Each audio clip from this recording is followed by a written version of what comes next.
Home alone di rumah sendiri.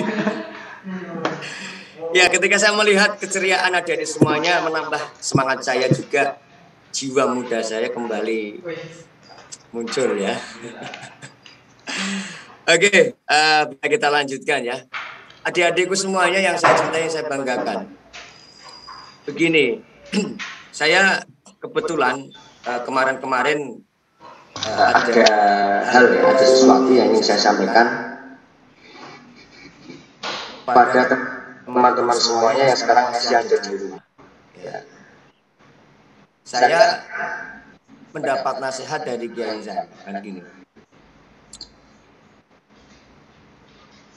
Ketika seseorang belajar di rumah dan tidak bertatap muka dengan guru, tidak berserawungan dengan kawan-kawan, itu ada hal yang patut kita waspada. Yang pertama gini, yang namanya pendidikan, apalagi pendidikan dalam Islam, itu kan ada beberapa unsur yang tidak boleh kita lupakan. Yang pertama itu adalah sanad, artinya punya guru. Dan yang kedua adalah tarobut, ada keterikatan, baik secara emosional maupun secara personal. Nah, ketika berdaring, sekolah di daring ini kan kita masih ada guru yang memberikan pengajaran dan pelajaran. Tapi kan kita tidak bertatap muka langsung dengan beliau. Sehingga seakan-akan ini tarobutnya itu, hubungan emosional itu sulit untuk terjalin. Akan tetapi itu bisa disiasati dengan cara apa? Adik-adik yang sekarang lagi daring di rumah, yang belajarnya di rumah tanpa menatap langsung wajah gurunya, itu bisa disiasati dengan apa? Tanamkan ini, tarobutnya, keterikatannya. Walaupun kita tidak bertemu, tapi kalau orang yang lagi kasmaran itu kan jauh di mata, tapi di hati. Ini saya ingin berpesan kepada adik-adik semuanya yang lagi di rumah ketika gurunya lagi daring menerangkan pelajaran apapun, ketika mendengarkan hatinya ditautkan kepada gurunya, seakan-akan itu gurunya itu berada di depan kita secara jasadiah. Nah, makanya ketika tadi saya diberikan tema oleh Mas Musbihin, Pak Muhibin, Pak Musbihin. Tadi apa temanya Pak Musbihin? Halo?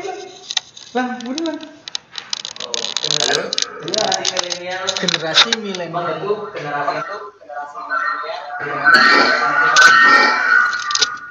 Membentuk generasi milenial yang berkarakter Islam. Nah, makanya ini kita akan apa istilahnya? Saling sharing saja, ya. Karena kalau berkaitan dengan generasi milenial, karena ya yang termasuk generasi milenial itu adalah ya adik-adik yang sekarang antara usia sekolah antara aliyah ya kan, yang mana memang generasi milenial ini didominasi oleh teknologi yang canggih, aliasnya apa? Serba digital. Nah ini seperti awal saya katakan, pendidikan ketika pendidikan Islam atau yang karakter Islam itu tadi saya katakan ada dua hal itu. Ya. Yang pertama itu adalah sanad, ada gurunya, dan yang kedua adalah tarobut, ada ikatan emosional. Nah, makanya gini, saya pun masih terngiang-ngiang dan masih terpesona dengan siapa? Dengan guru yang dulu mengajarkan membaca dan menulis. Siapa yang dulu mengajarkan membaca dan menulis? Guru-guru TK loh. Nah, ini pentingnya tarabut. Ada keterikatan emosional. Walaupun kita yang sekarang sudah menjadi guru, sudah menjadi dosen, sudah menjadi orang penting lah, bisa jadi seperti itu. Tapi jangan lupakan dulu siapa yang mengajarkan membaca dan menulis kita sampai sekarang bisa seperti itu. Nah, ini pentingnya ini tarobut. Karakter Islam, karakter pendidikan Islam itu ada tarobutnya, keterikatan. Makanya jangan sampai kacang lupa sama kulitnya. Kita melalaikan jasa-jasa guru-guru TK, guru-guru MI, guru-guru aliyah, MTS aliyah ataupun sederajat. Ketika kita sudah menjadi orang penting. Bahkan mungkin guru kita yang dulu masih di TK sampai sekarang pun masih ngajar TK. Sedangkan panjenengan, kita semuanya yang dulu pernah diajar beliau sudah ada menjadi dosen yang secara pangkat dan stratanya lebih tinggi daripada guru TK. Nah, makanya di samping itu kita pun akan mencoba mengulur pendidikan karakter Islam apa yang bisa kita ambil dari peristiwa Isra Mi'raj. Nah, berhubungan juga kan baru saja tanggal 20 berapa kemarin 27 Rajabnya itu Mas Bihin untuk tanggal masanya tanggal berapa? Halo? Kemarin iya. 12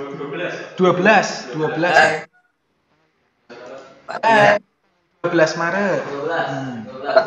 Iya, tanggal 12 Maret kemarin Isra Mi'raj.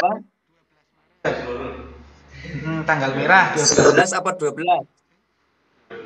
12 apa 11 sih di sini? 11 ya. Ini tanggal 11 Maret itu. Iya. 11 ya. Iya. Nah, makanya 11 Maret kemarin kita peringati peristiwa Isra Mi'raj Nabi Muhammad SAW. Nah, kita akan coba mengaitkan ini pendidikan karakter Islam dengan peristiwa Isra Mi'raj. Adik-adikku semuanya yang saya cintai dan saya banggakan. Kalau kita berbicara masalah Isra Mi'raj, pasti semuanya tahu dan paham ya bahwa peristiwa Isra Mi'raj itu adalah salah satu mukjizat yang Allah berikan kepada Muhammad SAW. Bagaimana Kanjeng Nabi Muhammad diperjalankan oleh Allah mulai dari Masjidil Haram ke Masjidil Aqsa. Masjidil Haram ada di Mekah, Masjidil Aqsa ada di Palestina. Itu perjalanan Isra atau pengertian daripada Isra tersebut. Nah, Mi'rajnya yaitu ketika Kanjeng Nabi Muhammad naik dari Masjidil Aqsa naik ke Sidratul Muntaha, kemudian sampai ke Mustawa menghadap Allah Subhanahu wa Ta'ala. Nah, itu namanya Mi'raj. Ya, kita akan coba kaitkan apa sih hubungan antara Isra Mi'raj dengan pendidikan karakter Islam yang digariskan oleh Kanjeng Nabi Muhammad untuk kita teladan. Ini. Sebelum perjalanan Isra Mi'raj itu dilaksanakan atau terjadi, ada sebuah kisah yang mungkin jarang kita kita dengar ya. Bahwa Kanjeng Nabi Muhammad ketika perjalanan Isra itu kan naik apa? Kendaraannya namanya apa? Kendaraannya mana? Buruk. Iki cara guyone kiai-kiai kono iki. Mulane sing nganggo rok ya ibu. Yang ada kan buruk. Enggak. Kita coba kaitkan pertama. Kita mengambil pelajaran dari sosok makhluk punya Gusti Allah yang bernama Buruk. Buruk itu ketika awal Kanjeng Nabi Muhammad kisah bahwa Kanjeng Nabi Muhammad telah dilahirkan ke dunia ini, itu terdengar berita itu oleh hewan buruk itu. Nah, ketika mendengar betapa mulianya Kanjeng Nabi Muhammad yang disifati oleh Allah Subhanahu wa Ta'ala dengan sifat kesempurnaan dan sebagainya, sehingga ada dalam hati buruk itu beronto, rindu, kangen, ingin bertemu dengan Kanjeng Nabi Muhammad SAW. Nah, untuk mencapai cita-cita dan mewujudkan rasa cinta serta mengobati rasa rindunya buruk itu, tirakat buruk. Tirakat kurang lebih selama 40 tahun lebih. Buruk ini tirakat. Nek cara wong saiki mono ki apa? Kosong. Apa ya? Ngerowot dan sebagainya. Kuwi gara-gara apa? Rindu pingin ketemu Kanjeng Nabi. Mulane fisik buruk yang menjadi tunggangan Nabi yang kemudian terpilih itu secara fisiknya ya kecil, kering, apalah ya, dibandingkan dengan buruk yang lain.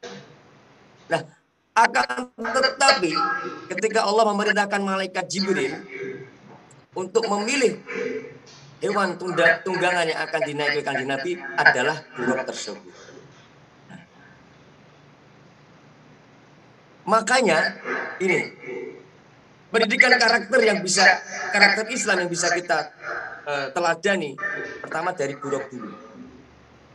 Ketika ia ingin menginginkan sesuatu tercapai, dia kudu tirakat dulu.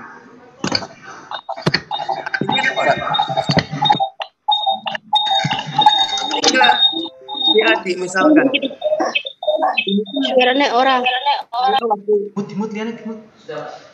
Dulu waktu saya masih sekolah di Simbangkulo, ada seorang teman saya dari Paninggaran. Ya, dia itu ingin punya cita-cita hafal Al-Quran. Nah, kemudian oleh kiainya diberi ijazah lah istilahnya, atau diperintahkan kiainya, kue poso bunirakati Quran. Kue nek pingin opo tirakato poso. Ternyata betul. Teman saya itu puasa 1 tahun ini. Dan alhamdulillah Al-Qur'an jos 30 juz sama apa? Hafalan alfiyahnya yang ada 1002 Nah, pendidikan karakter Islam yang bisa kita pelajari dari buruk itu apa? Tirakat. Makanya adik-adik semuanya, para pelajar ya, terutama siswa-siswi SMA N1 Wonotunggal ini. Yuk ojo wedi, tirakat dalam meraih cita-cita. Yang maksud tirakat itu ya tidak kudu poso, itu enggak. Artinya apa? Persepen dari sifat-sifat buruk.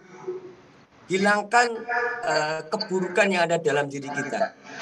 Nah, taruhlah misalkan dengan berpuasa, dengan mengerjakan amalan apa, dengan membaca zikir apa, itu bisa salah satu yang bisa kita lakukan.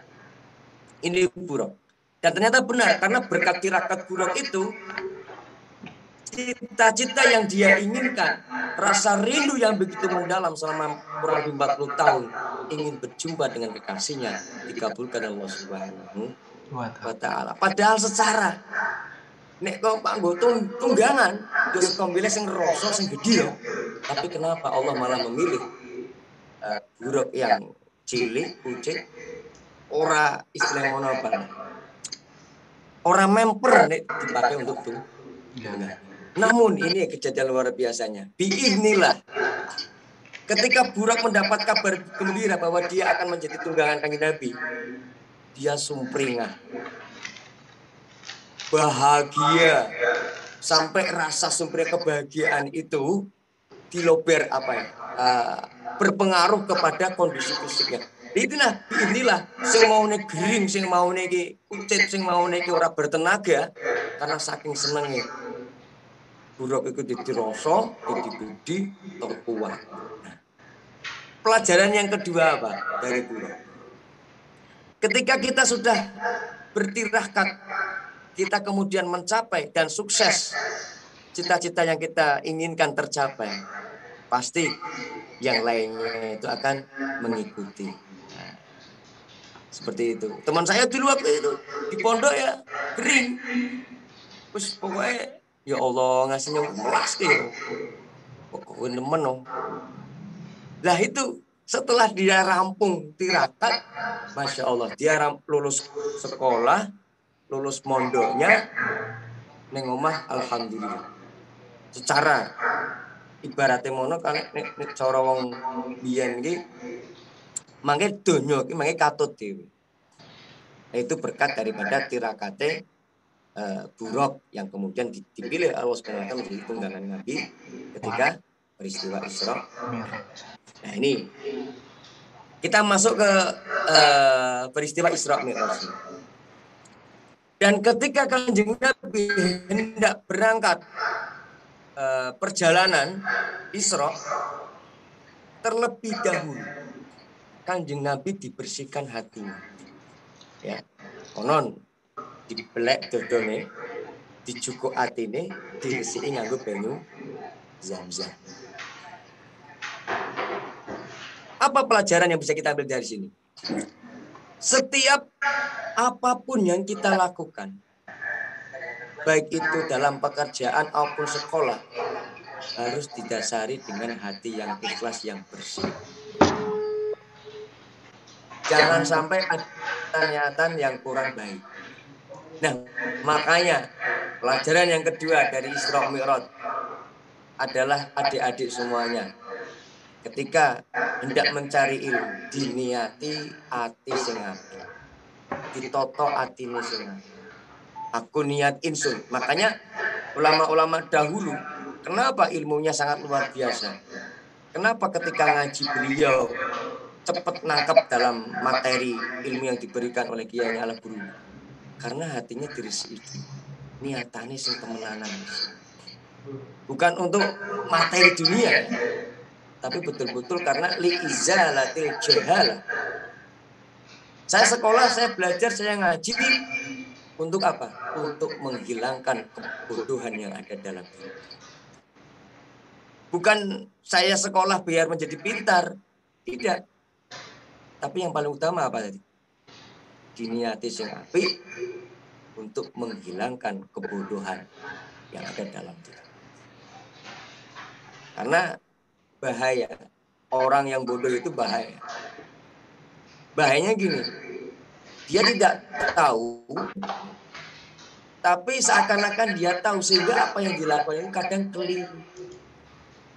Tapi orang yang punya ilmu, dia akan berpikir beberapa kali untuk menjalankan sesuatu yang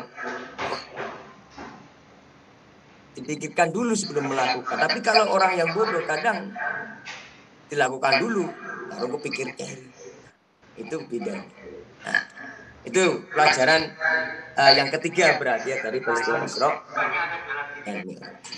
Dan yang keempat ini adik-adik semuanya.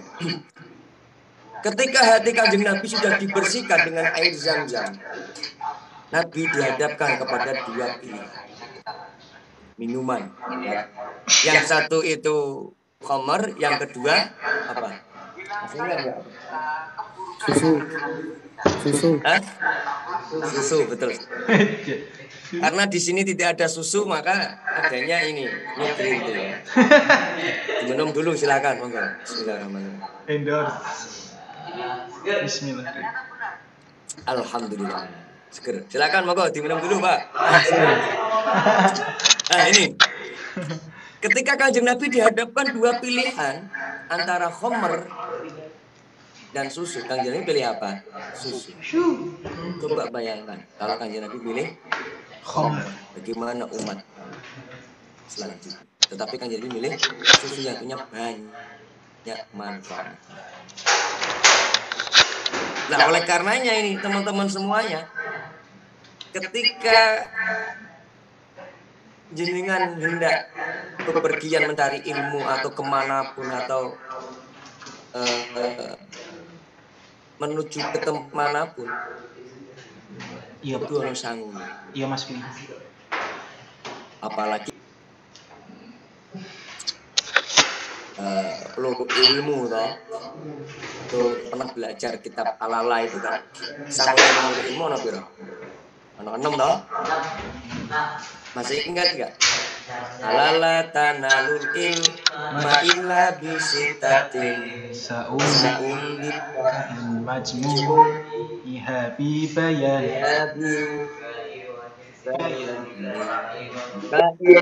wahir sibain wa bulfatin wa usyati ustadin wa tuli zamani. Nah, ada 6 bekal yang paling tidak itu harus dimiliki oleh seorang pelajar. sangu. Yang pertama apa? Dukain. Dukain pikiran yang cerdas. Pikiran cerdas itu artinya dia cepat menangkap apa yang disampaikan oleh guru. Singkatnya seperti itu. Yang kedua, wahisin. Makanya ketika adik-adik semua setelah mendapatkan materi itu, tekun disinawi. Ya. Yang ketiga apa? Wastibarin, sabar. Sabar itu maksudnya gini. Kadang maaf ini, saya pun belum bisa ya. Kita itu tidak suka dengan seorang guru ataupun tidak suka dengan pelajaran. Akhirnya masukkan jumlah guru kaya, masukkan pelajaran matematika dan sebagainya dengan beberapa alasan. Nah, ini sebenarnya kurang pas bagi seorang yang sedang mencari ilmu akbar. Siapapun guru yang menyampaikan materi itu, apapun materi atau pelajaran yang kita sabar menghadapi. Nah, itu yang ketiga. Kemudian yang keempat apa?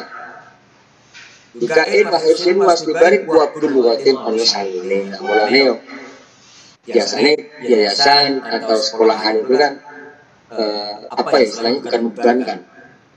Ada SPP ya, kalau yang namanya apa Pak? SPP juga ya? Iya sama. Sama ya. Ya ada SPP-nya, ada uang pangkalnya, ada uang gedungnya, kemudian nanti per semester ada juga ketika mau ujian kan gitu. Nah sama ada juga seperti itu. Ada buruknya, ada uang sabun. Kemudian juga ya kan dari itu Ambil untuk membisarai gurunya. Sehingga ya guru itu kan pekerjaan. Kalau saya katakan bukan pekerjaan sebenarnya. Guru itu pengabdian. Makanya kalau ada yang masih menganggap bahwa guru itu adalah profesi atau pekerjaan, kadang dia tidak akan bertahan lama menjadi seorang. Tapi melihat bulanannya berapa, dipikir dengan pengeluarannya kadang orang nggak cukup besar pasak daripada tiang. Lah orang ini dengan semuanya yang sekarang masih siap dia menjadi seorang guru memberikan ilmunya dan mungkin hanya diberikan bisyarah tidak sesuai dengan apa yang dia keluarkan, dengan menerima itu luar biasa. Masya Allah, dunia akhirat kita dapatkan. Nah, itu yang keempat ya apa? Kemudian yang kelima wa irsyadi ustadzim. Jadi ilmu adik-adik semuanya kudu anut petunjuk. Ketika tadi saya awal dikatakan ciri pendidikan karakter dalam Islam itu adalah apa tadi? Ada dua tadi apa? Masih ingat nggak? Masih. Sanad dan yang kedua adalah tarobut. Sanad itu ono gurune. Sampe belajar apa? Ono sing tuli gurune. Lah gurune ki sapa? Di gurune maning. Lah gurune sapa? Di guru maning. Kan bukan sampai akhirnya kepada kanjeng Muhammad, sampai malaikat Jibril, sampai Allah Subhanahu. Ini namanya sanad yang tidak akan pernah terputus. Dan yang kedua apa tadi karakter itu adalah tarobut. Ada kesinambungan, ada keterikatan batin, emosional dan juga personal. Sehingga tidak ada istilah kayak mantan guruku kok pranowo. Jadi ketika murid dan guru ya selama ini ya murid dan guru. Hatta muridnya sekarang jadi dosen. Ketika dia mengajarkan alif bata ataupun baca menulis, dia tetap guru.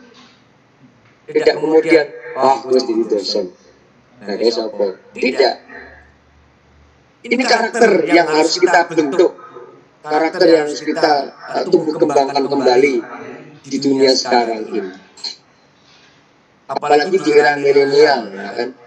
Kita bisa mengambil akses ilmu di dunia ini melalui apa? Gadget kita, melalui handphone kita. Ketika tanya sama Mbak Google apa, pasti dijawab oleh si Mbak Google. Apakah ini salah? Tidak salah. Yang salah atau yang kurang tepat itu apa? Ketika dia mengambil materi ataupun ilmu di Google saja, tapi tidak ditabayunkan kepada gurunya secara tatap muka, maka ini yang kurang tepat. Mula kadang munculnya Islam radikal, Islam garis keras, yang sedikit ini tidak boleh, ini haram, bahkan sampai mengkafirkan dan menghalalkan darahnya yang tidak sepaham dengan dia. Bisa jadi karena faktor apa? Dia mengambil sumber, mengambil ilmu, mengambil pelajaran dari internet saja, dan dia apa jenisnya itu ngotak-atik diri dengan otak, ya, sehingga dia menafsirkan sendiri. Makanya pentingnya di era milenial sekarang ini pendidikan yang berkarakter Islam itu apa? Tadi ada sanad dan juga ta'arruf. Ada guru yang punya sanad, gurunya ya guru yang betul-betul guru yang apa ya kalau bisa mengatakan guru yang bener lah. Lah ono guru sing ngatur ono. Guru sing tulis sama rapi. Dan yang kedua apa? Ta'arruf tadi. Nah, ini pengertian adalah irsyad itu tadi. Ada petunjuk dari guru. Karena gini, ada kadang kita mengambil sanad atau mengambil ilmu tanpa ada guru, maka dikhawatirkan gurunya itu adalah setan. Maka jangan-jangan ambil jauh ini asumsi saya saja. Ketika orang kemudian belajar tanpa punya guru, tanpa ada tarobut, ada kesinambungan antara guru dengan muridnya, asumsi saya ini munculnya Islam yang garis keras. Maka ya pentinglah buat kita untuk mencari guru yang benar-benar kemenangan guru, orang sembarangan. Nah, itu irsyadi ustadi.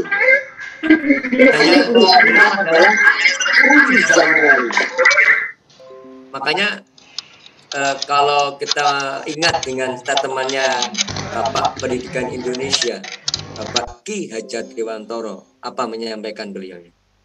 Long life education. Belajar adalah seumur. Ini sejalan dengan sabda Nabi apa? Tolabul ilmi utlubul ilma. Apa utlubul ilma? Utlubul ilma. Apa Muslim? Utlubul ilma. Betul. Minal mahdi ila Utlubul ilma. Minal mahdi ila lahdi. Nah, betul.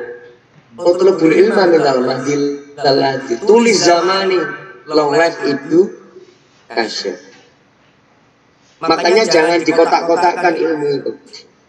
Kadang kan ini berkat dunia modernisasi sekarang ini kan mencari ilmu itu seakan-akan dikotak-kotakkan. Yaitu apa? Pertama harus PAUD guru, kemudian atau KB, kemudian TK, lantas SD, SMP, SMA, kuliah. Ini hanya formalitas kita dalam mencari ilmu saja. Tapi sejatinya mencari ilmu itu tidak harus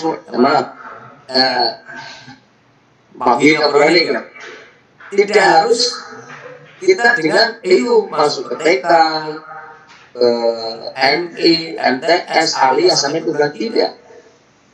Tapi kita bisa mencari ilmu dimanapun tempatnya, asal tadi ilmu-ilmu yang betul-betul bisa membawa kita kepada jalan kebenaran, bukan kepada jalan kesesatan. Nah, itu sanggulnya ya. Sanggulnya ketika Kanjeng Nabi berangkat Isra Mi'raj, jenengan para adik-adik, para pelajar itu kudu bisa mohon orang bisa. Apalagi di era milenial dengan daring, Dengan sekolah ini ngomong wae, guru juga di rumah saja, dengan hanya melalui layar apa ini HP, tetap diniati bahwa sampai itu ngaji ada tarobutnya. Diniati ada apa? Ikatan emosional dan ikatan personal. Nah sini, ketika Kanjeng Nabi setelah dibersihkan hatinya, kemudian diberi pilihan minuman, kemudian Kanjeng Nabi memilih susu, berangkatlah Kanjeng Nabi mulai dari Masjidil Haram sampai dengan naik Buraqah. Cemplorot langsung tekan.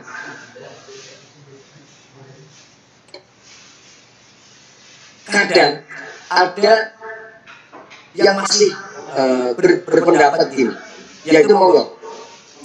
Peristiwa Isra Mi'raj itu peristiwa yang tidak masuk akal, tidak logis ya. Betul nggak Mas Gilang? Halo Pak Gilang. Hai, masih dengar suara saya toh? Ya kan? Kadang kita masih apa ya? Karena cerita Isra Mi'raj ini kan cerita Israiliyah, banyak versinya kan. Mungkin saya sendiri dulu ketika awal mendengar cerita Isra Mi'raj, kayaknya mungkin ya.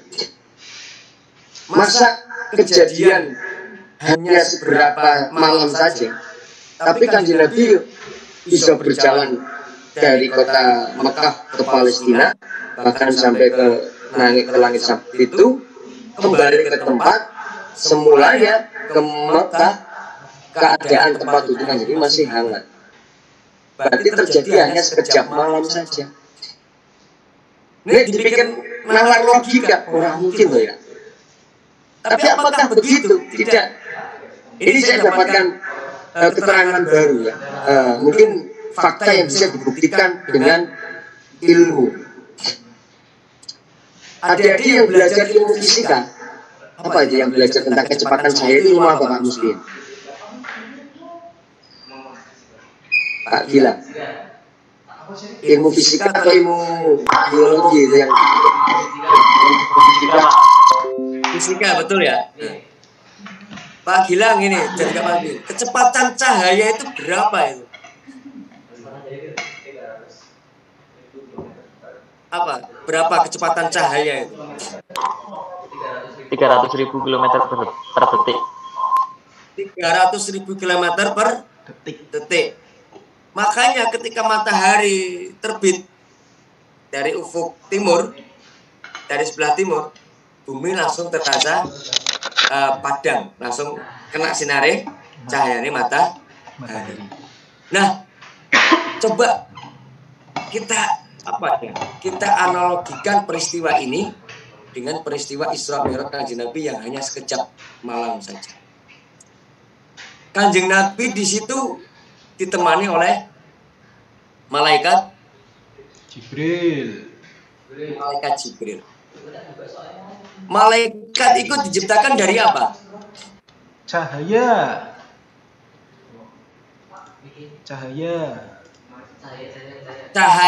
Nah, dari sini kita bisa dilogika. Kanjeng Nabi berjalan ditemani oleh cahaya. Malaikat Jibril. Ya, tapi ini malaikat adalah apa? Cahaya. Makanya tidak heran kalau kita berpikir secara akal yang jernih. Sehingga peristiwa Isra Mi'raj ini malah bisa dikatakan adalah peristiwa yang suprarasional. Bukan irasional, bukan tidak masuk akal, tapi sangat dan sangat masuk akal. Bagi siapa? Bagi orang yang punya akal yang jernih untuk memikirkan. Tidak lantas hanya menggunakan ego atau nafsunya belaka. Makanya gini, kenapa ketika peristiwa Isra Mi'raj selesai Kanjeng Nabi kemudian bercerita kepada sahabatnya, banyak para sahabatnya itu yang tidak percaya. Tidak percayanya itu apa? Nah, ini saya dapat fakta cerita. Kanjeng Nabi itu kan berasal dari suku Quraisy. Suku Quraisy itu kan Arab ya. Nah, konon orang-orang Yahudi yang notabene berpendapat bahwa yuk Nabi seluruhnya itu adalah keturunan dari Israel, bukan dari keturunan Arab. Makanya ketika mendengar dalam kitabnya orang Yahudi yang padahal rahibnya sedang mengatakan akan ada nabi terakhir dari suku Arab, maka orang-orang Yahudi berusaha menggagalkan legitimasi kenabiannya Kanjeng Nabi yang notabene adalah bukan dari orang dari Israel, tapi asli dari orang Arab. Ingin menggagalkan itu, makanya dibuat propaganda, dibuat berita hoax. Nah, kalau sekarang berita hoax ya, apapun yang bersumber dari Kanjeng Nabi Muhammad itu adalah palsu, itu adalah ngapusi, itu adalah hoax.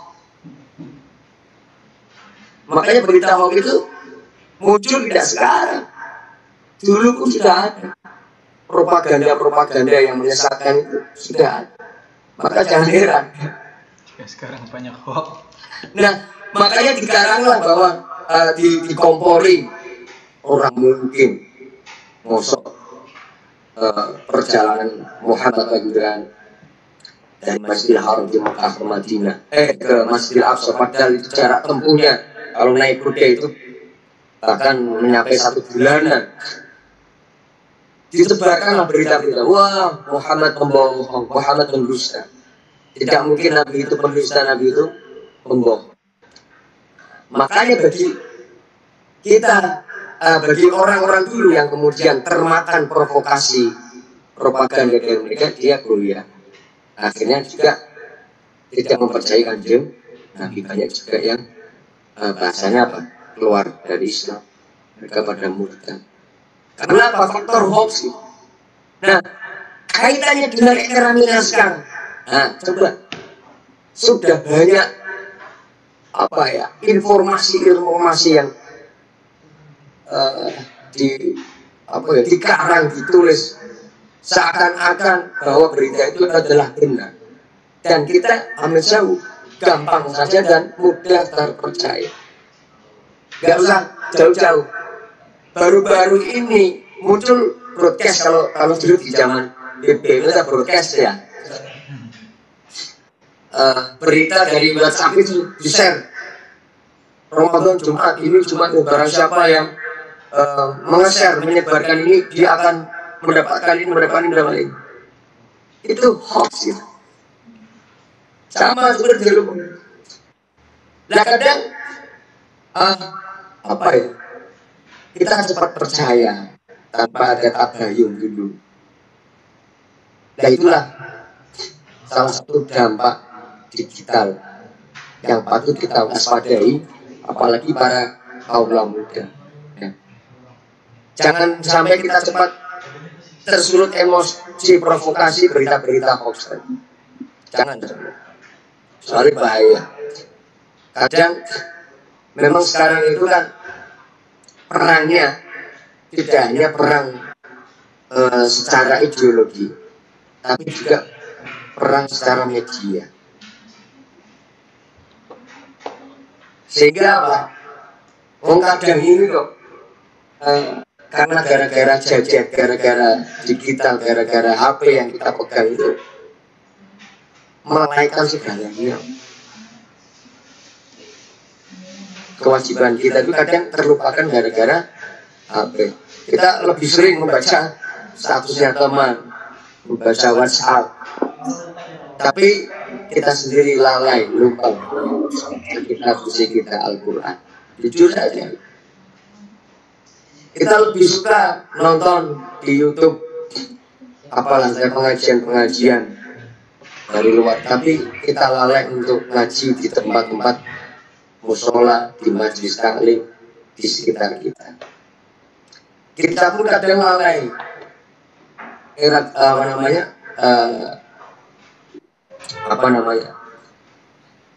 istilah itu boleh nek cara biyen ngono iki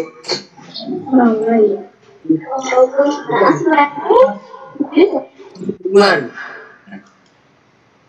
Hubungan itu budaya yang patut kita lestarikan. Jangan sampai biasanya nek gara-gara apa kan dia amit jauh ya. Lihatnya temu CAP, kabeh temu CAP. Mutu dia lain apa. Sehingga yang dirasakan apa? Yang dekat itu jauh, yang jauh terasa dekat. Makanya saya dulu pernah memberi apa istilahnya? Ya woro-woro. Nek wayah hubungan, apa yang ojo dibocek. Kita ngobrol apa ya? Menunggu kembali suasana kebahagiaan. Yang ngopi, ya kadang karo ngrasani. Tapi menurut saya itu selama fan-fan dan tidak kemudian merugikan orang lain nggak bisa. Nah, makanya itu hoax tadi ya, berita hoax. Maka peristiwa Isra Mi'raj oleh orang Yahudi, oleh orang-orang sana itu dikatakan bahwa peristiwa Isra Mi'raj yang dilakukan oleh Kanjeng Nabi itu adalah bohong belaka, tidak masuk akal. Padahal kalau di rasional peristiwa Isra Mi'raj adalah peristiwa yang sangat luar biasa dan masuk akal sekali bagi yang mau menggunakan akal pikirannya dengan jelas. Nah, pelajarannya apa ini? Pelajaran yang bisa kita ambil dari tadi ada infuskan dan sebagainya apa? Semuanya pun atas dari Allah Subhanahu wa Ta'ala. Ketika Allah memerintahkan malaikat Jibril untuk menangani Nabi Muhammad, kemudian berjalanlah kanjeng Nabi Muhammad sampai Isra dan Mi'raj rampung. Ini semua juga atas kuasa Allah Subhanahu wa Ta'ala. Maka kejadian yang luar biasa yang terjadi di dunia ini biasanya ada kalimat thayyibah subhan. Nah, ini kadang yang mungkin saya sendiri masih lalai, masih lupa. Tapi tak kira nek kanca-kanca ora. Biasanya dia nek ngomong ame cewek, nek orang wedok ayu. Iki ngomong apa? Dia dah. Orang ketemu betul lah. Hah? Cuy. Apa? Wow. Melihat pemandangan lah saya. Oh lah. Maka baiknya ketika kita melihat kejadian atau makhluknya Allah yang luar biasa, apa yang kita baca? Subhanallah. Orang daya lewat subhanallah, masya Allah, Allah kita makhluk yang lain nih kayak. Bisa ganjaran gitu. Daripada misalnya dari jadi ambil lagi. Tapi awalilah dengan rasa takjub itu dengan apa? Mengucapkan kalimat thayyibah subhan. Nah, itu pelajaran. Sebenarnya masih banyak pelajaran yang bisa kita ambil dari Isra Mi'raj, tapi saya ingin juga mendengar dari Ustaz Muslihin, Mas Dilang Dirga ya. Gilang Ramadannya apa Gilang Dirga tadi? Gilang Ramadan. Oh, Gilang Ramadan ya. Monggo kita juga di sini sharing-sharing lah ya. Buat teman-teman semuanya juga mungkin ada sesuatu yang disampaikan, coba kita bahas bersama-sama. Ya. Nah, ini masih pada perjalanan ya, belum nanti Kanjeng Nabi naik ke 1, 2, 3, 4, 5, 6, 7 sampai menghadap Allah itu belum saya ceritakan. Monggo Mas Wihin, Pak Gilang. Monggo. Apa nih? Ini monggo apa lah? Monggo apa nih? Pertanyaan jawab. Bingung deh. Halo? Halo. Halo. Atau ada yang ingin ditanyakan oleh adik-adik ini siswa-siswi SMAN 1 Wonotunggal?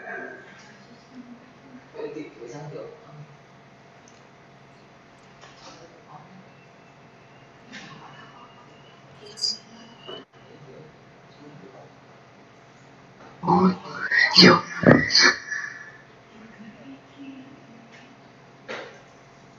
Halo?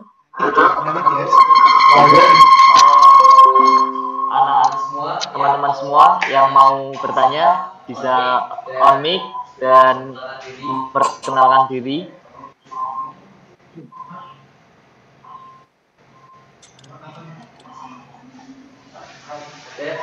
Ada? Dari saya Pak Ustadz Komar ada satu pertanyaan. Untuk hukum memperingati Isra Mi'raj itu apa? Hukumnya wajib atau sunnah atau gimana, Pak?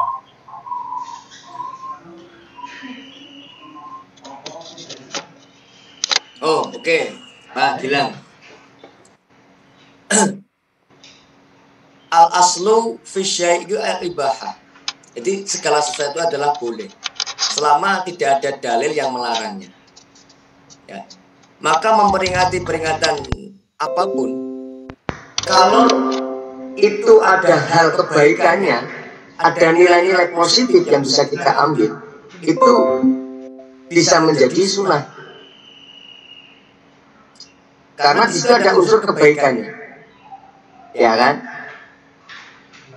Tapi asal daripada memperingati peringatan Isra Mi'raj itu adalah boleh, ya. Termasuk Amin Sawu mau nyatain dulu ini ulang tahun yang diperingati kok. Halo, ya kan?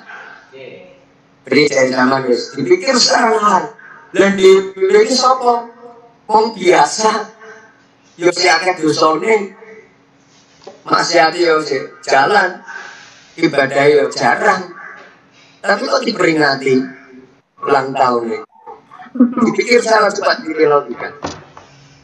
Lebih banyak manfaatnya mana memperingati peringatan ulang tahun kita dengan memperingati misalkan kayak Isra Mi'raj, kemudian Maulid Nabi, kemudian haul para kiai yang notabene beliau-beliau punya kelebihan dibandingkan kita, jauh di atas kita, ya. Makanya gini, memang ada yang kemudian maaf ini, ya pun memperingati Maulid Nabi, pun memperingati Isra Mi'raj ini didalil. Orang non Al-Quran hadis. Ini melakukan sesuatu yang itu tidak dilakukan di Nabi Muhammad dan dilakukan hadis, itu bid'ah. Bid'ah yang dolan fitnah neraka sana. Ayo, kalau kita dihadapkan pertanyaan seperti itu apa jawabnya? Kamu biar. Aduh. Seperti yang dikatakan Ustadz Komar tadi, selama tidak ada dalil yang melarang maka diperbolehkan, apalagi mengandung sebuah unsur kebaikan, bisa share-share ilmu, bisa bersilaturahmi, nantinya juga bisa mendapatkan pahala, bisa mendapatkan jajan juga biasanya dan lain sebagainya. Jadi itu. Nah, kita harus bisa menjawab pertanyaan seperti itu. Artinya kadang kan mereka yang masih menggunakan apa? Tekstualis, ya. Sebenarnya di dalil, di Al-Quran, di hadis. Yuk, kita harus juga bisa berargumen yang sekiranya ketika kita memberikan jawaban, mereka pun kemudian taslim. Ini kedarang orang, ya pancen akhirnya tertutup. Nah, karakter ini, saya buka lagi. Karakter Islam itu apa? Berbeda, tetapi perbedaan itu tidak menjadi perpecahan. Justru perbedaan itu akan menjadi sebuah rahmat. Karena apa? Perbedaan itu adalah sebuah keniscayaan dan tidak bisa disamakannya. Tetapi perbedaan itu bisa disatukan menjadi sebuah harmoni yang. Makanya ketika istri orang tua itu harus ditampil kacau dunia. Nah, caranya kita generasi milenial sekarang meredam itu dengan cara apa? Lebih mau kita perdalam ilmu kita perdalam juga akal logika kita yang sehat, kita perdalam juga pengalaman dan juga tentunya cari guru yang betul memberikan kedamaian. Jangan ada kemudian guru yang malah justru menimbulkan ketidaknyamanan dalam hati, sehingga apa? Munculnya gini, kita akan berpikir sesuai dengan logika kita sendiri. Itu yang bahaya. Artinya ketika kita mendapati sesuatu kemudian kok dipikir diri pas cocok dan kita beranggapan salah, jadi ini salah punya ini ini mau kategori ini bagaimana sampai mengkafirkan, sampai menghalalkan darah, itu kan bahaya. Bahaya bagi apa? Keberlangsungan hidup dalam berbangsa dan bernegara. Mengenai guru kita Al-Mukarram Habib Muhammad Miliknya sering menyampaikan Joko Indonesia, NKRI harga menjaga dari apa? Dari orang-orang yang akan merongrong persatuan dan kesatuan Republik. Dari sisi keagamaan, sisi pemerintahan, dari segi manapun kita harus pertahankan Indonesia, jangan sampai pecah belah. Relakah negerimu terpecah belah? Pasti kita akan pernah rela. Kalau melihat perjuangan para pahlawan, dia cara memperjuangkan Indonesia, sehingga Indonesia yang musuh. Indonesia itu kan bukan negara Islam, tapi pemberlakuan undang-undang dan aturan-aturan yang diberlakukan itu sudah sesuai dengan syariat Islam. Ini yang ingin merubah, berarti dia tidak belum memahami karakter Indonesia. Nah, ini tugas buat generasi-generasi sekarang, generasi mereka semua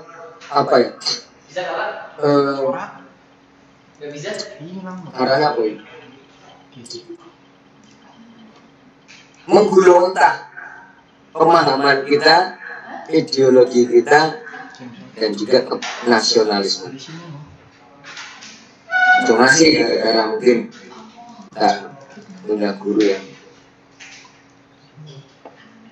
aneh lah, kita yang menggunakannya yang orang negara Indonesia, sehingga kita menjadi agen-agen mereka. Jangan sampai kita telah agen of change, betul itu agen perubahan.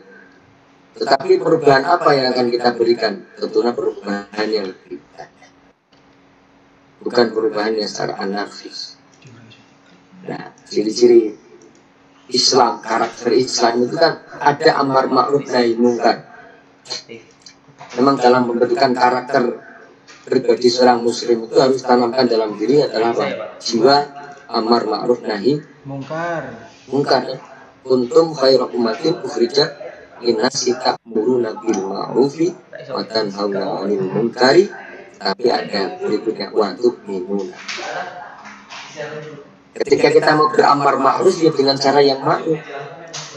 Kita mau nahi munkar juga dengan cara yang ma'ruf. Ojo sekarang itu karena kita hidup di negara hukum yang punya tata aturan. Nek orang bilang ya udah menang kita. Hukum riba berlaku di sana monggo. Ya, yang kuat memakan yang lemah. Kalau kita itu ditekan masyarakat Indonesia bisa seperti itu. Kita harus saling satu padu, saling menopang teguhnya, kokohnya negara kesatuan Republik itu. Itu Mas bilang ya. Baik. Ini memperingati Islam selama di situ ada kebaikan, selama di situ muncul manfaat untuk kita semuanya, bisa jadi memperingati adalah kesunahan. Karena apa? Pengertian sunnah itu apa? Masih ingat, Ya. nek dilakoni itu adalah mendapatkan pahala. Bukan orang sama orang meringati maulid Nabi orang kayak gitu, sama orang meringati Islamnya orang dosa. Tapi ketika sama mengikuti maulid Nabi, peringatan maulid Nabi dengan Isra Mi'raj, kemudian dari peristiwa setelah mengikuti peringatan itu muncul apa ya? Kita bisa mengambil hikmah dan manfaat dari tempat dari majlis itu. Berarti kan ada unsur kebaikan ya. Ada unsur keberkahan di situ. Nah, itulah kesunahan. Itu pasti.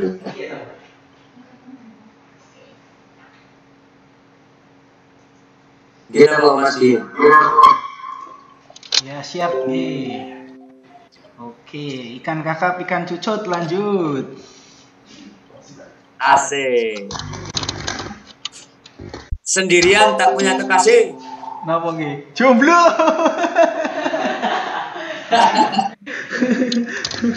Aduh. Ini saya ingin cerita ini buat teman-teman semuanya yang lagi sekolah terutama, ya. Oke lah, kita sadari bahwa setiap manusia kan punya rasa cinta, yang mana harus kita jaga kesucian. Namun ada kala insan tak berdaya saat dusta mampir bertahta. Maaf ini perlu saya sampaikan. Kenakalan remaja itu salah satu faktornya adalah free sex, ya. Apa?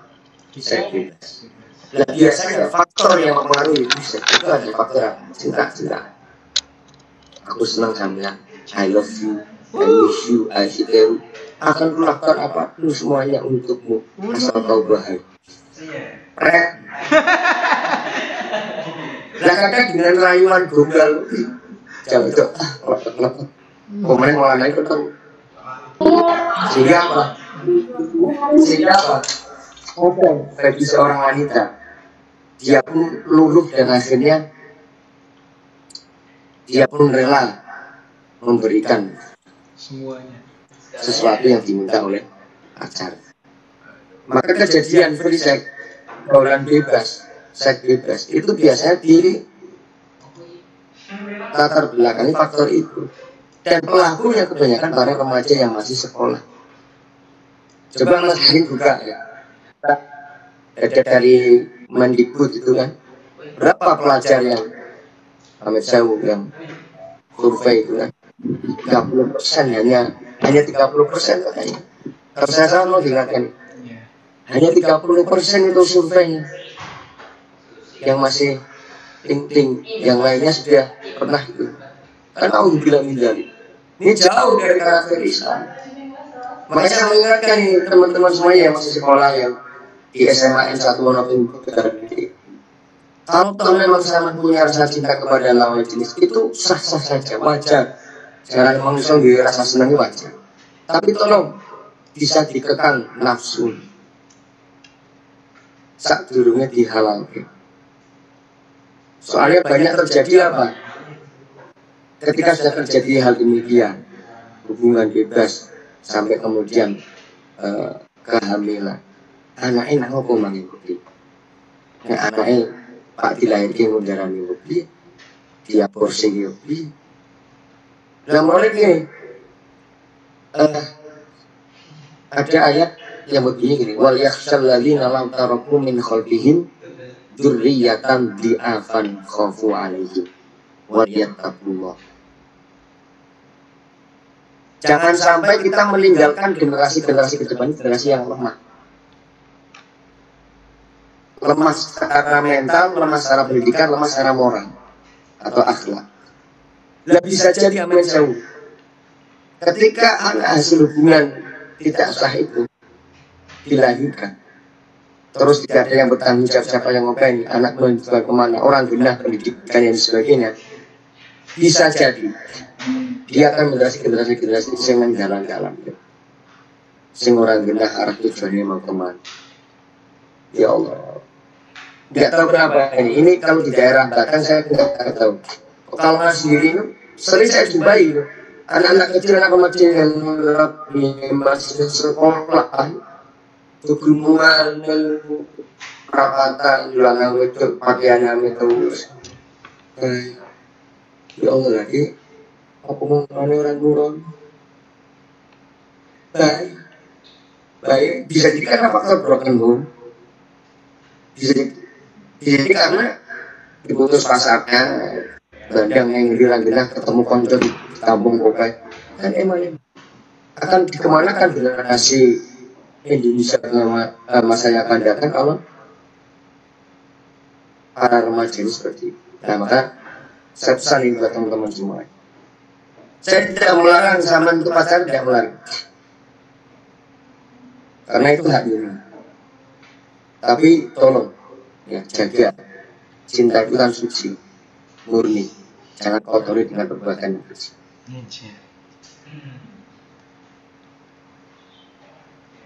Cie bicara masalah cinta kayak di cinta bener.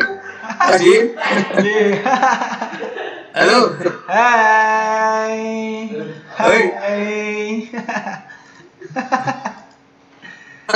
Aduh, luar biasa. Ya yakin lagi. Mengkhawatirkan dengan yakin. Nah, mulai jenengan sebagai pembimbing bagi guru adik-adik tolong diarahkan yang baik. Karena ibaratnya mau nanti jenenganis, saya ini jadi murid konco-konco sing sekolah, jadi guru nih, yang punya tugas dan tanggung jawab mengantarkan mereka kepada kebenaran, menghantarkan mereka kepada jalan yang diridhoi Allah. Ya, hati-hati. Generasi milenial gara-gara musuh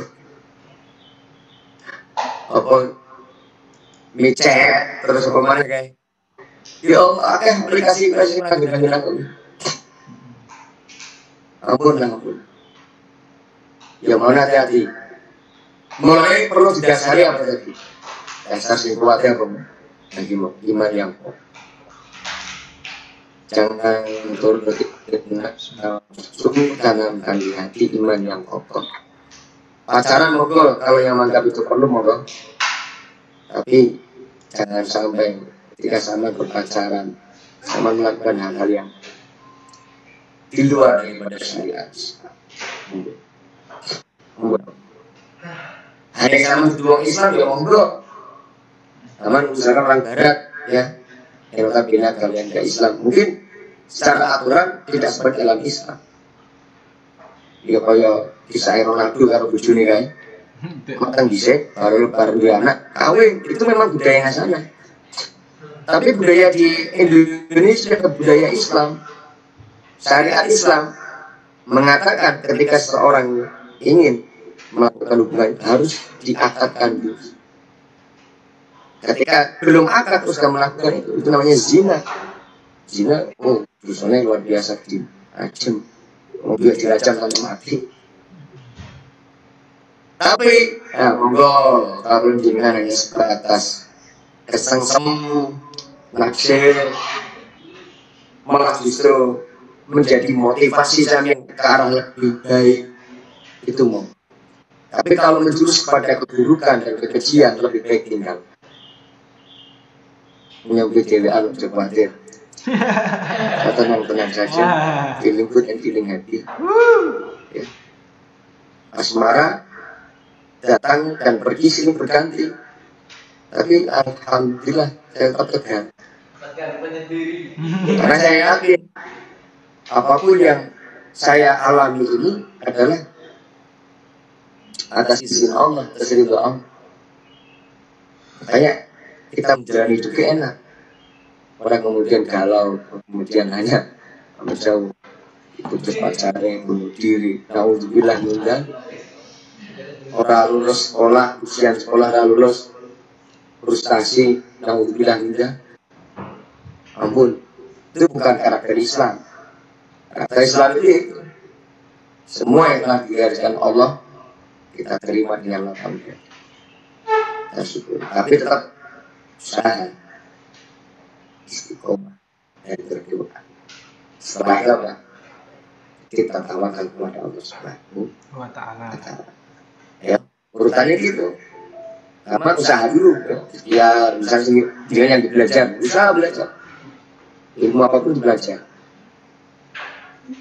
Nah, usaha selesai, ikhtiar.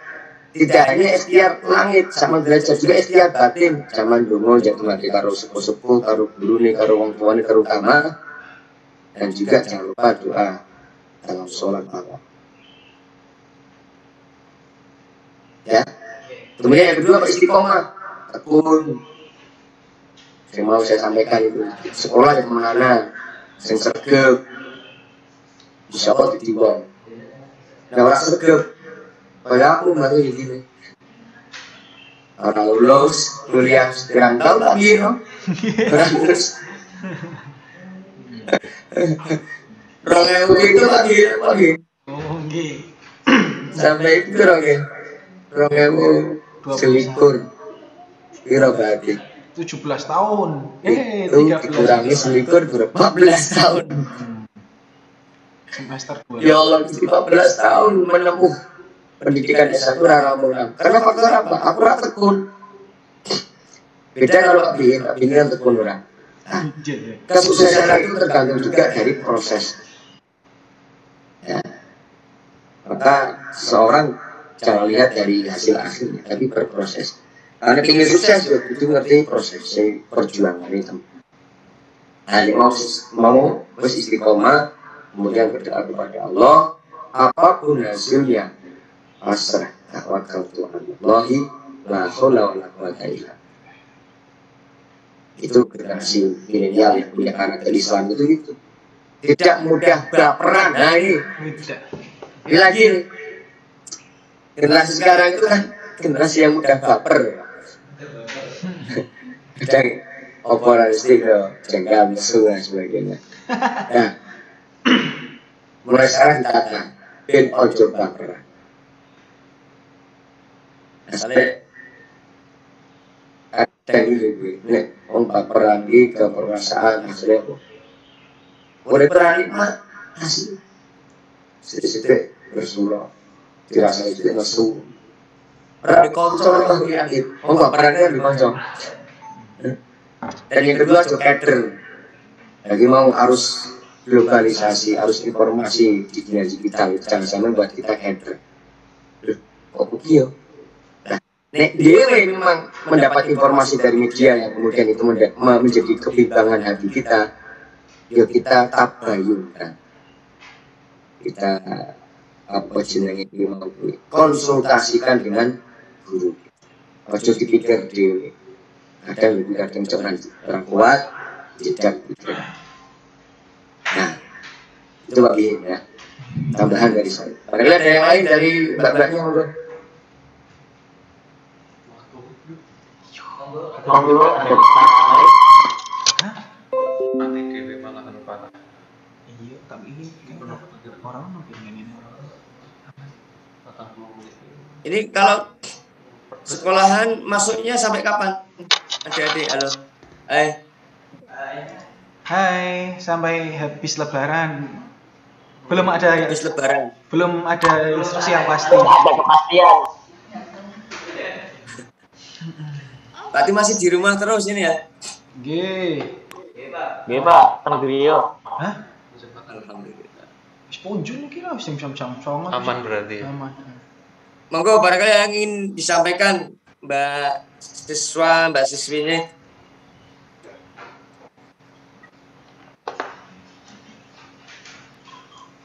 Monggo yang mau bertanya bisa aktifkan mikrofon dan memperkenalkan diri.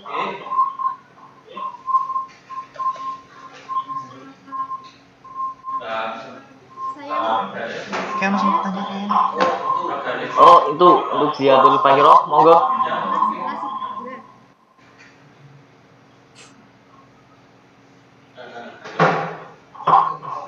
Orang itu suara kan? Orang itu suara kayak Mas Gilang?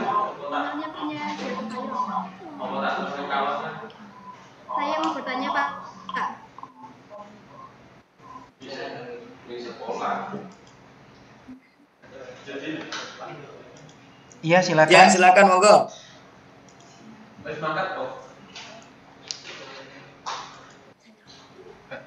Zaitul.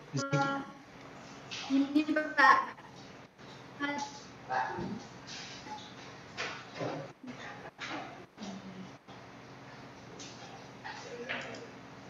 Monggo Mbak Ziatul Fahiroh. Pada saat yang percaya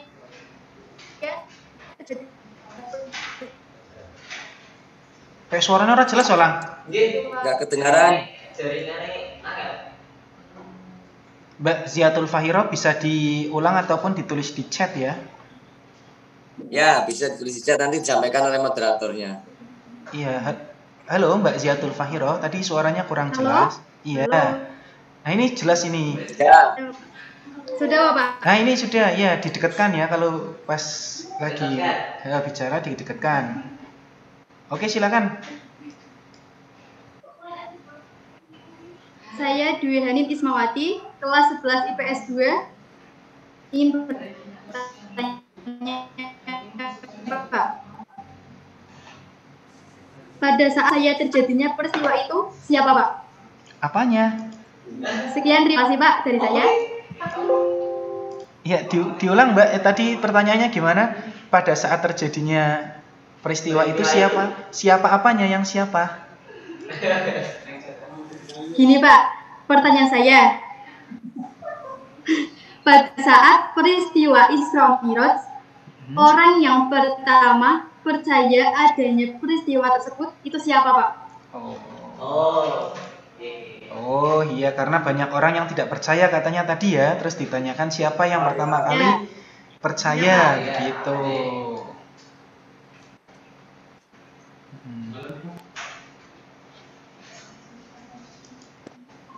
Monggo Pak Ustadz Komar bisa dijawab.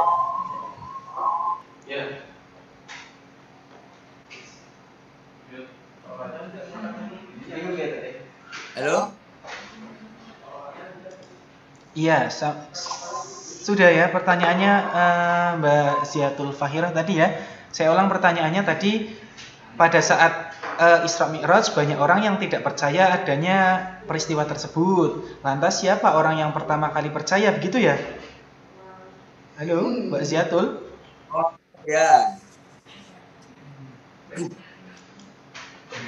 Oke. Ya Pak. Ya. Ya. Nanti kalau saya salah nanti tolong dibenarkan ya Kang Bihin ya. Iya. Jadi kan peristiwa Isra Mi'raj itu berawal juga karena Kanjeng Nabi Muhammad lagi gundah gulana, lagi sedih ditinggal pergi oleh istri tercintanya. Siapa namanya?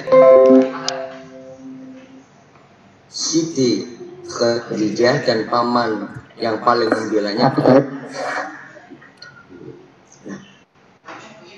Ketika kemudian Kanjeng Nabi sedang bergundah gulana, ibaratnya mono iki Kanjeng Nabi iki nek cara kasare wong kene mono, nek wong sedikit dihibur.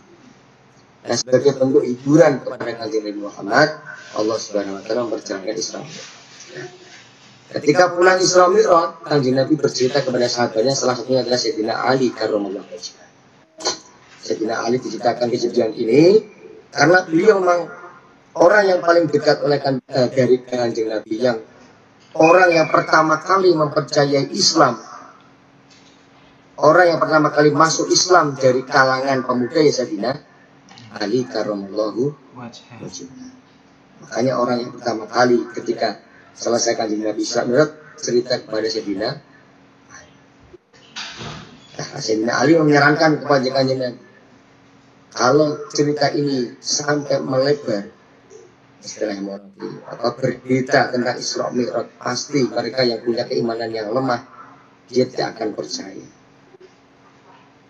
Karena kan kejadian Isra Mi'raj ini kan pada tahun ke-10 dari kenabian. Artinya masih awal-awal perjuangan Kanjeng Nabi menyebarkan Islam. Nah, makanya oleh Sayyidina Ali disarankan, kan jadi pun nanti ada yang diceritakan tidak percaya, berarti bisa jadi karena faktor keimanannya yang kurang kuat. Nah, tapi Sayyidina Ali karena sudah awal mula mantap kalau Kanjeng Nabi, ketika diceritai tentang peristiwa Isra Mi'raj, dia langsung percaya dan mengamini. Itu Mbak, tadi siapa namanya? Mbak Fakhirah ya. Mbak Dewi Fakhirah tadi Mbak. Iya. Ziyatul Fakhirah. Jadi Sayyidina Ali adalah orang yang pertama kali mempercayai Isra Mi'rajnya Nabi Muhammad Sallallahu Alaihi Wasallam. dan Ziyatul Fakhirah.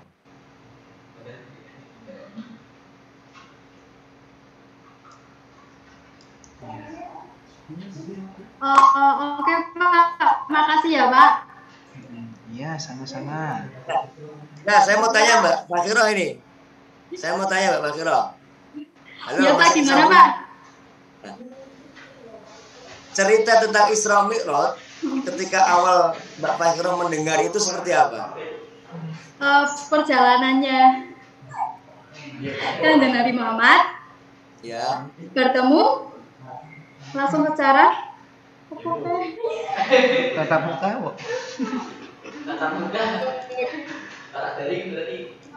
itu Pak, perjalanan Nabi Muhammad secara langsung ketika bertemu dengan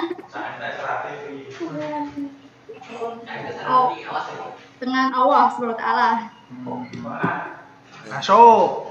Kalau menurut Mbak Fakhirah, kira-kira masuk akal nggak peristiwa Isra Mi'raj? Masuk. Masuk akal sekali. Ya, Iya Pak, masuk akal Pak. awal-awal mendengar cerita itu kira-kira masuk akal nggak kalau menurut Mbak Fakhirah? Ya, kok dalam waktu semalam kok bisa tekan Mekah, tekan Palestina sampai menghadap Allah Subhanahu wa taala. Nek secara akal logikane sampean percaya apa? Putus. Putus-putusnya.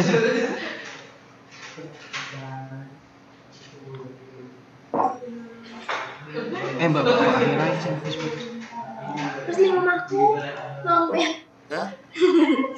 Halo Mbak Fakhirah, bisa mendengar suara dari kami? Halo? ya Pak, dengar Pak. Iya. Tadi Ustaz menyampaikan pertama kali Mbak Fakhirah itu mendengar cerita Isra Mi'raj, apakah Mbak Fakhirah langsung percaya juga gitu?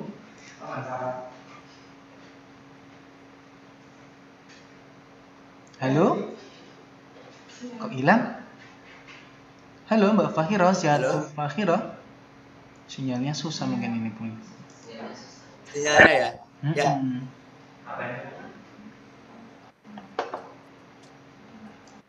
Iya.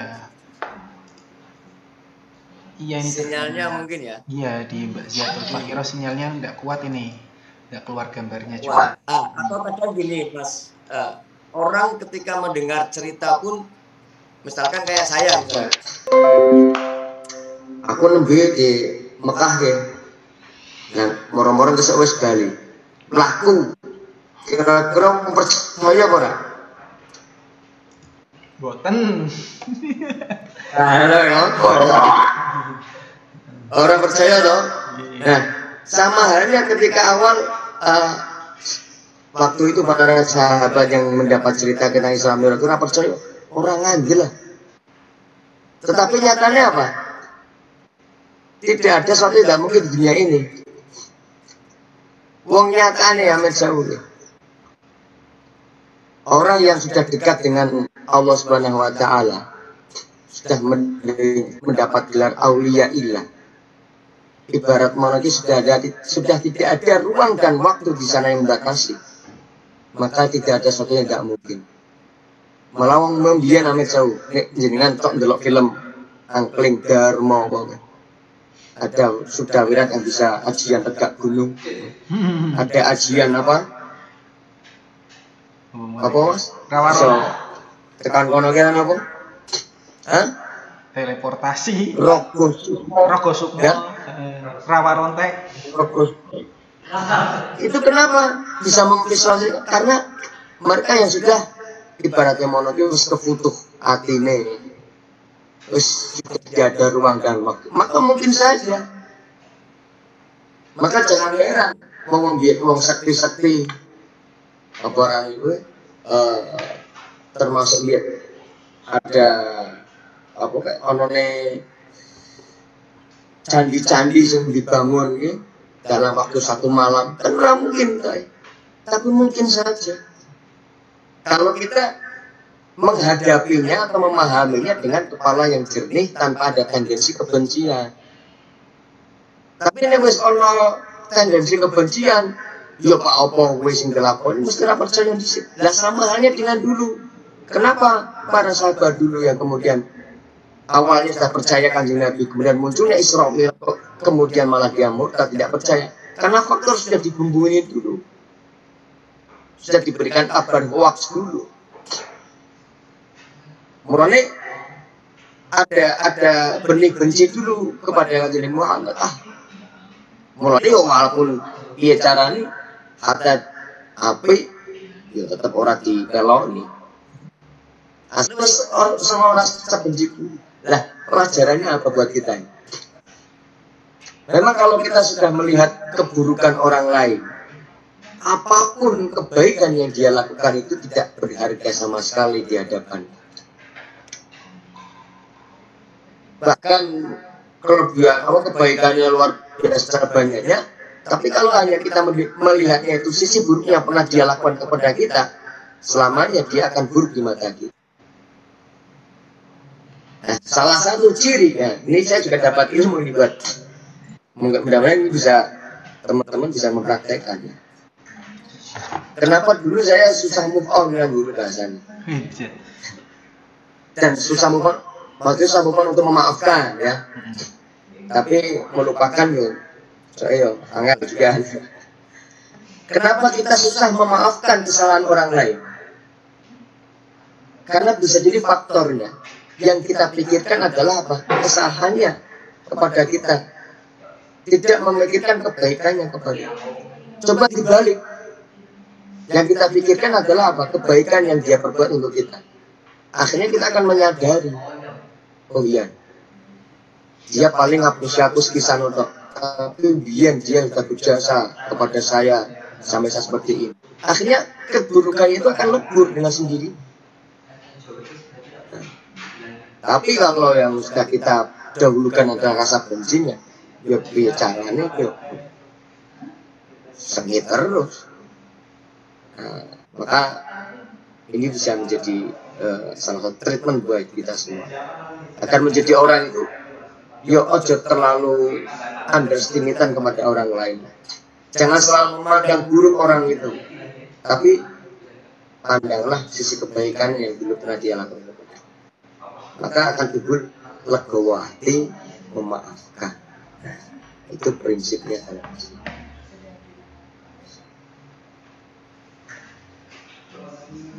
Itu Mas Muslihin, Mbak Makhirah dan sebagainya ya.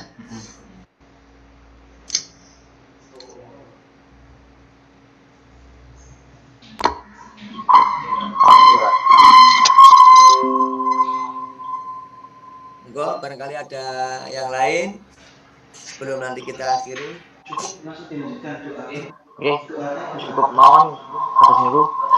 Terima kasih kepada Bapak Ustadz Komar yang telah menyampaikan maido hasanahnya yang sangat menarik sekali dan sangat santai. Untuk acara yang selanjutnya adalah acara doa bersama. Monggo untuk Bapak Ustadz Komar bisa memimpin doa untuk kelancaran ujian kelas 12. Amin, amin, amin. Sebelum kita doa, tadi kan sempat saya sampaikan ya bahwa murid itu harus punya sanad guru yang jelas dan juga tahu. Maka peristiwa Isra Mi'raj ini juga ada faedah yang selanjutnya, yaitu apa? Ketika Nabi naik ke langit 1, 2, 3 sampai 7 kan, beliau bertemu dengan para nabi-nabi terdahulu. Artinya apa? Beliau sowan, menyewani beliau-beliau. Makanya buat murid-murid semuanya, kalau ada waktu sebisa mungkin sebelum nanti panjenengan semuanya melakukan ujian, ya, menjalankan ujian baik nasional atau ujian sekolah, tekanono guru, jaluk sowan, jaluk donga, jaluk restune untuk kelancaran apa yang sama cita-citakan, ya. Kanjeng Nabi juga dulu sowan, sama juga dulu sowan. Nah, ketika Kanjeng Nabi pulang dari Isra Mi'raj mendapat oleh-oleh apa? Kewajiban sholat 5 waktu, sampean pun harus punya oleh-oleh nanti. Apa bentuk oleh-olehnya ketika sama sekolah?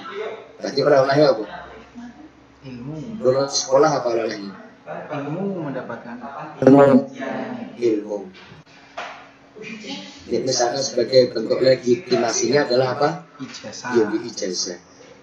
Ijazah gue bisa menjadi salah satu objek untuk membantu kinerja sampean selama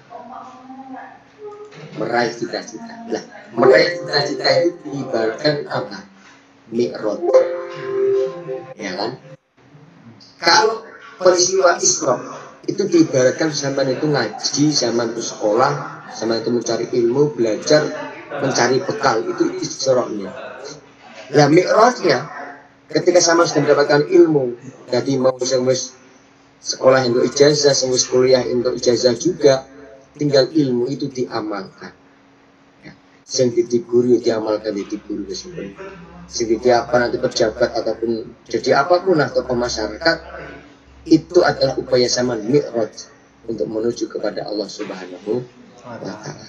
Intinya apapun yang kita lakukan, usaha yang kita lakukan diniati sing apik, dengan cara yang apik, tujuannya juga sing apik, ketika menghasilkan juga hasilnya sing apik untuk kebaikan dan kemaslahatan yang lebih baik, ya. Monggo untuk menutup ini kita bersama berdoa kepada Allah, semoga kita senantiasa diberikan kesehatan lahir batin, kesehatan ekonomi juga, diberikan usia yang bermanfaat, usia sing dawa sing panjang, tapi kita adilah, bukan untuk maksiat kepada Allah Subhanahu wa Ta'ala. Dan semoga pula kita berikan hati yang bersih, hati yang ikhlas untuk senantiasa menampung segala kebaikan yang ada di dunia ini, yang ada di bumi ini, dan menghapuskan seluruh keburukan kejahatan yang ada. Ilah hadiniyah wal ikhlasiniyah liridha illahi ta'ala wal maqasidina wal iqadha'i hajatina al-fatihah. Bismillahirrahmanirrahim. Alhamdulillahirabbil alamin arrahmanir rahim maliki yaumiddin. Iyyaka na'budu wa iyyaka nasta'in ihdinas siratal mustaqim siratal ladzina an'amta 'alaihim ghairil maghdubi 'alaihim waladdallin. Bismillahirrahmanirrahim. Alhamdulillahirabbil alamin hamdan ma'anin hamdan syakirin hamdan ya'budu wa yukafi mazidah ya rabbana lakal hamdu kama yanbaghi li jalali wajhika karim wa 'azimi sultanik. Allahumma shalli ala sayyidina Muhammadin al-Fatih nasirul haqq bil mustaqim wa ala alihi wa sahbihi wa qadimi qadahil azim. Allahumma bijayzina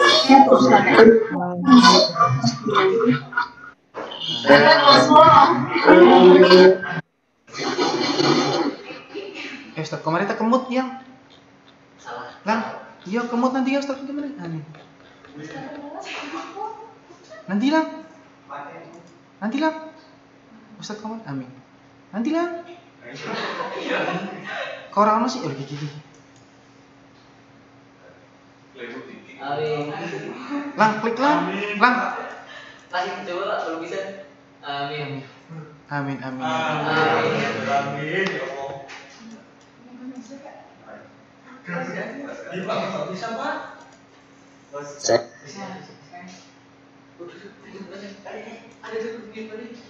Ya, Rizky Febian Aura Kasih cukup sekian dan terima kasih.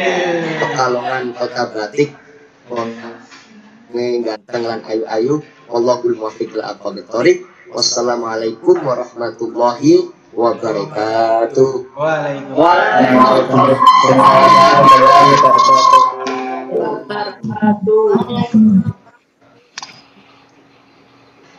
Ayo, terima kasih kami ucapkan lagi lah. Terima kasih kami ucapkan kepada Bapak Ustadz Komar yang telah memimpin doa bersama untuk kelancaran ujian kelas 12. Demikianlah. Demikianlah dari saya sebagai moderator. Kurang lebihnya mohon maaf. Wassalamualaikum warahmatullahi wabarakatuh. Waalaikumsalam. Acara saya kembalikan ke pembawa acara, Kak Adinia Atta Wanasuka. Tes. Akhirnya sampai di penghujung acara. Mari kita tutup acara ini dengan bacaan hamdalah. Alhamdulillahirabbil alamin. Terima kasih kepada pembicara, moderator, teman-teman sekalian dan panitia yang bertugas. Apabila ada salah kata, saya mohon maaf yang sebesar-besarnya. Billahi taufik wal hidayah.